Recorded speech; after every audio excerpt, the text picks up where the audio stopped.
back to my channel where we're about that breaking cycles life. It's Thursday and it's time for Bible study. And today we're going on to Genesis chapter 19 and we have 38 verses. Okay, let's get started. It says, "Now the two angels came to Sodom in the evening, and Lot was sitting in the gate of Sodom. When Lot saw them, he rose to meet them, and he bowed himself with his face toward the ground. And he said, 'Here now, my lords, please turn into your servant's house and spend the night and wash your feet. Then you may rise early and go on your way.' And they said, 'No, but we will spend the night in the open square.' But he insisted strongly, so they turned into him and entered his house.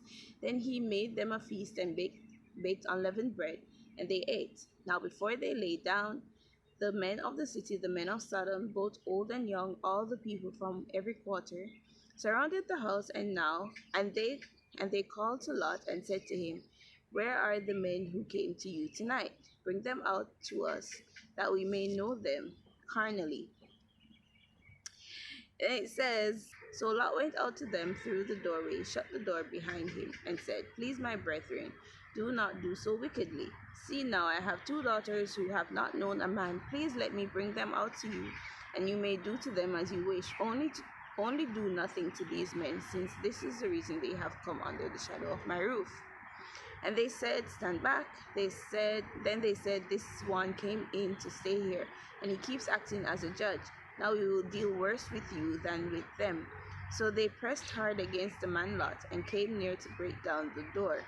But the men reached out their hands and pulled Lot into the house with them and shut the door, and they struck the men who were at the doorway of the house with blindness, both small and great, so that they became very weary trying to find the door."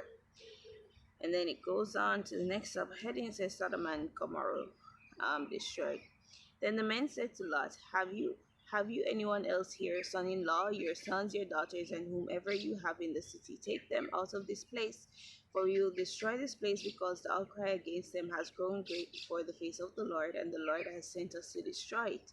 So Lot went out and spoke to his son-in-laws, who had married his daughters, and said, 'Get up, get out of this place, for the Lord will destroy this city.' But to his son-in-laws he seemed to be joking. When the morning dawned, are you seeing me? When the morning dawned, the angels urged Lot to hurry, saying, 'Arise, take your wife and your two daughters who are here, lest you be consumed in the punishment of the city.' And while he lingered, the men took hold of his hand, his wife's hand, and the hands of his two daughters, and the Lord being merciful to him, and they brought him out and set him outside the city. So it came to pass, when they had brought them outside, that he said, 'Escape for your life, do not look behind you, nor stay out anywhere in the plain. Escape to the mountains, lest you be destroyed.'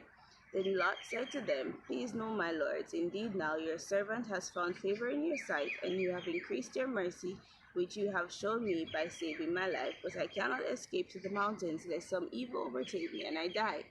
See now, the city is near enough to flee to, and it is a little one. Please let me escape there.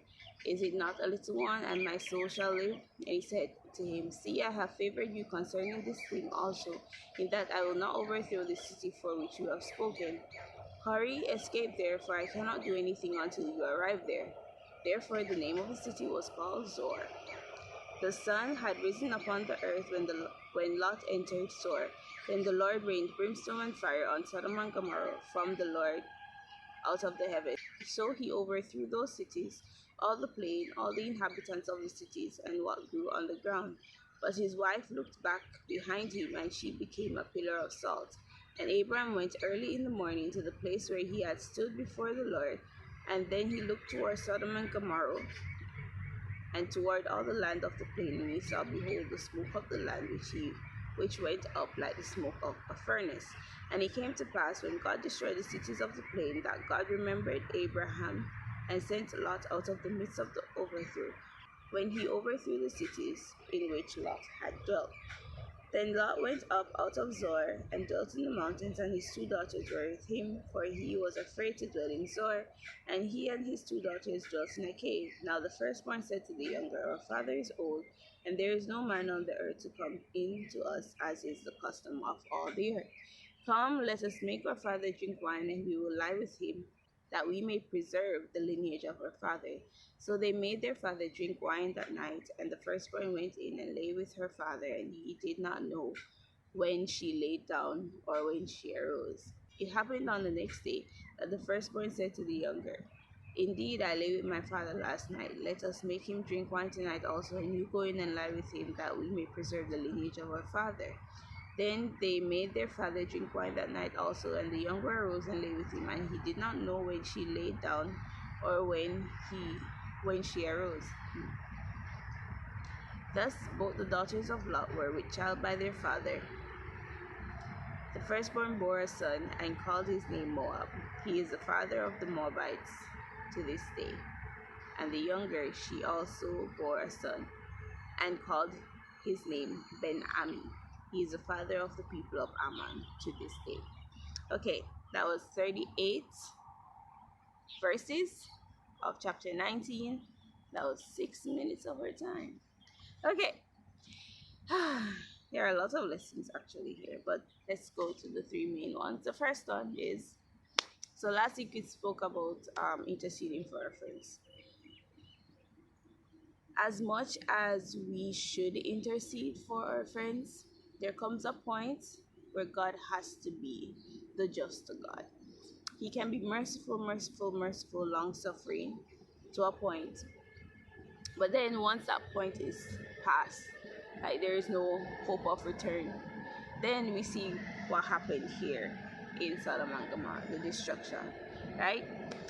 And again, when we indulge in sinful activities as a sin too, we should not underestimate the power of the devil.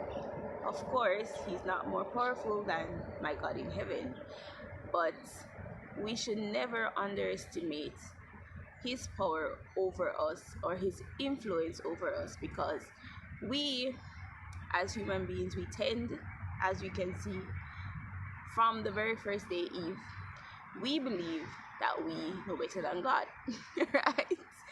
So because he knows that we have that pride, or we feel independent, he uses that against us.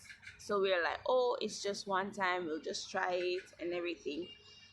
It reached the point where Sodom and the people in Sodom and Gomorrah were literally so consumed in the filth that they had been doing, the wrongs. It's not only male to male or female to female sexual relationships, but the drinking, the wine, the lying, like everything, all sin is sin, right? It's not only just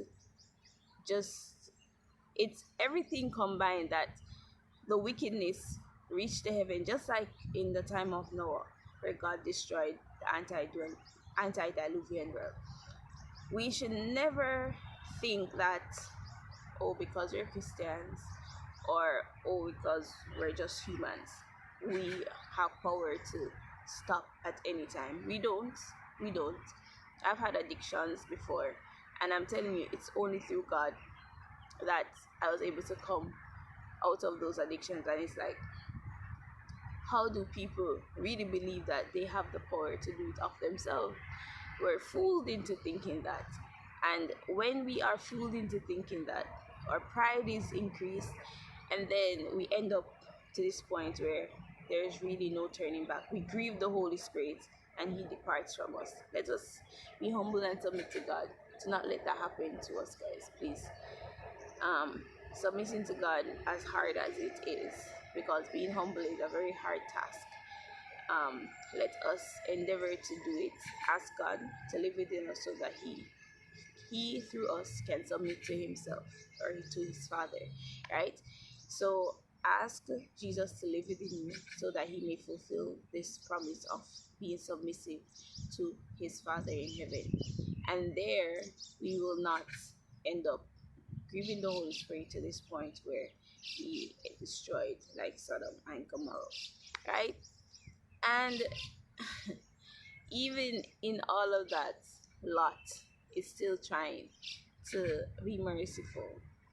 And he's like, okay, well, don't destroy this section, Zoar, right? Let's go there and escape. And he's like, okay, fine. God is merciful even in this.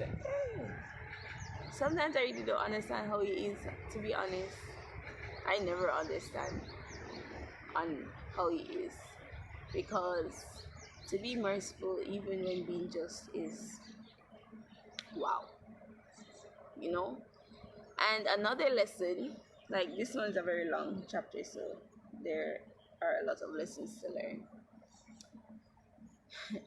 When we are on our path with God, obedience is key. Obedience is key, guys. As we can clearly see what happened to Lot's wife, she turned to a pillar of salt. When you are seeking to go with God, there comes a point where He expects you to not return to where you have been or where He has taken you from. Yes, He understands that we're sinning, but this turning to a pillar of salt is a perfect description of basically the second coming. God will not be like, okay, if you look back now or if you make a mistake now, then you'll be forgiven. Like, come on, He has given you enough time. The time of probation will close, and He is going to expect you at that point to make your decision. Don't turn back. You cannot be on two sides at that point. When He closed probation, He will be like, listen, it's either you follow me and my instructions or you don't, and you suffer the consequences accordingly, right? Right now, it's the time period of investigative judgments, and it's mercy. And He is teaching us how to get to that point where we want to do nothing else but obey Him, and we don't want to turn back like what Lot's wife did. So please, let us ask God to not let us be like Lot's wife in this sense, please, because that is a very, very, very salvific issue. Turning back after God has given you clear instructions. And then we have the section of Lot's daughters. And again, it's pretty similar to Sarah and Abraham in the sense that in their head, they thought God would not provide someone to allow the lineage to continue, or God could not do what He needed to do. So of course, in their doubt of God, it led them to go against God and His principles. They lied to their father. They basically intoxicated him and had sex with him. And in their head, apparently this calculation was correct and the strategy was the best thing. But I'm sure God was not pleased with that. But here we are in a sinful world that God accommodates the sin so that others can learn from these people's mistake and learn, okay, this is not what I approve of. It's what happened, not what I approved of. But I do hope that you learn from this mistake to know that you should wait on me and to not go and do things on your own, because you will end up sinning instead of not waiting on me, your Father in heaven. Okay, so those are the lessons. I think I did more than 3 lessons, maybe 4 or 5, I'm not sure. Okay, and I'm gonna run now. I have an exam tomorrow. Okay, I have to go and edit this video, and yeah. But yeah, that is Genesis 19. Maybe learn the lessons, and may you have a great day and a great rest of the week. I'll see you on Sunday for Sunday Song Spotlight. Bye bye. Have a great day. Hey right, guys, I hope you guys enjoyed today's encouragement, and I hope you guys are ready for the day ahead. Now, do me a favor and press that like button and subscribe button if you are new, so that we can get more of this positive Christian content out into the world, okay? And I'll link my daily devotional playlist right here and my Let's Talk playlist if you want to tackle some social issues, okay? So have a great day, guys. Bye-bye.